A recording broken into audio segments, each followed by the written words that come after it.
వరకు ఇబ్బంది పడతాను. అలాంటి అమరావతికి కేంద్ర మంత్రి మన నాయకులు ప్రధానమంత్రి గౌరవ ప్రధానమంత్రి శ్రీ నరేంద్ర మోదీ గారు బడ్జెట్లో ఈ రోజున 15,000 కోట్ల రూపాయలు అమరావతి కోసం రిలీజ్ చేసినందుకు సహృదయంతో మనస్ఫూర్తిగా కూటమి తరపున మా అందరి తరపున కూడా వారికి ధన్యవాదాలు తెలియజేస్తున్నాం అధ్యక్ష.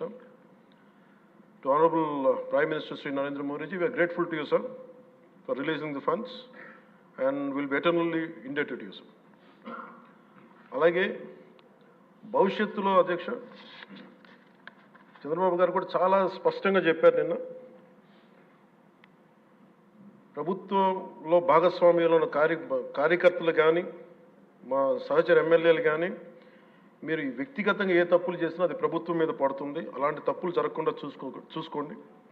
అలాంటివి జరిగితే మటుకు నేను ఎవరైనా స్థనామానం లేకుండా నాకు వాళ్ళకి సిస్టమ్ పనిచేస్తూ ఉంటుంది. అది మీరు అర్థం చేసుకోండి నేను ఏ ఉద్దేశంతో చెప్తున్నానని చెప్పారు అధ్యక్ష. ఇలాంటి తప్పులు జరిగితే అవి వ్యక్తులు చేసిన తప్పులు పార్టీలకు కానీ ప్రభుత్వానికి కానీ చెడ్డ పేరు రాకూడదు.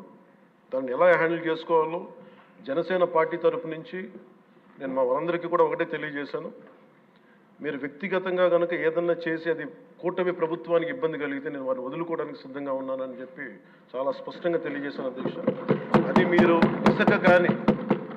ఇసుక విధానాల్లో కానీ మైనింగ్ విధానాల్లో కానీ ఏ రకంగానా సరే గత ప్రభుత్వం చేసింది కదా మేము కూడా చేస్తామని ఎవరన్నా నాకు జనసేన పార్టీ తరఫు నుంచి ఎవరన్నా సరే ఉంటే వారిని నియంత్రించే బాధ్యత, వారిని సరిచేసే బాధ్యత మేము తీసుకుంటాం. అలాగే చట్టపరమైన తప్పు జరిగితే చట్టపరంగా ఎలాంటి చర్యలు తీసుకోవాలో అది మాకు కూడా అప్లై చేయండి, నాతో సహా. మేము తప్పు చేస్తే నాతో సహా ఆ చట్టాలు నాకు కూడా అప్లై చేయండి.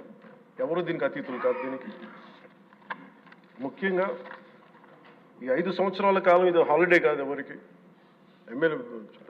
మన ముఖ్యమంత్రి గారు కూడా చెప్తా ఉన్నారు, ట్రాఫిక్ జామ్స్ ఎంతసేపు జరుగుతున్నాయి, ఈ ప్రోటోకాల్స్ ప్రకారం సెక్యూరిటీ హ్యాజర్డ్స్లో ఎంతసేపు ట్రాఫిక్ నాపుతున్నారు, ఒక 2-3 నిమిషాల మించి ప్రజలు ఇబ్బంది పడకూడదని పదే స్పష్టంగా చెప్తా ఉన్నారు. అలాగే మన ఎస్కార్ట్ సెక్యూరిటీ వల్ల సామాన్య ప్రజలు ఇబ్బంది పడకూడదని మాకు దృష్టికి తీసుకొచ్చారు. ఖచ్చితంగా దాన్ని మా కింద అధికార యంత్రాంగాన్ని మొత్తానికి తెలియజేశాను సార్. అలాగే ఈరోజు మనకున్నది భవిష్యత్తు బాధ్యత. ఇది కేవలం ఈ హౌస్లో ఉన్న వ్యక్తులకే కాదు అధ్యక్ష, ఇంక్లూడింగ్ బ్యూరోక్రాట్స్కి.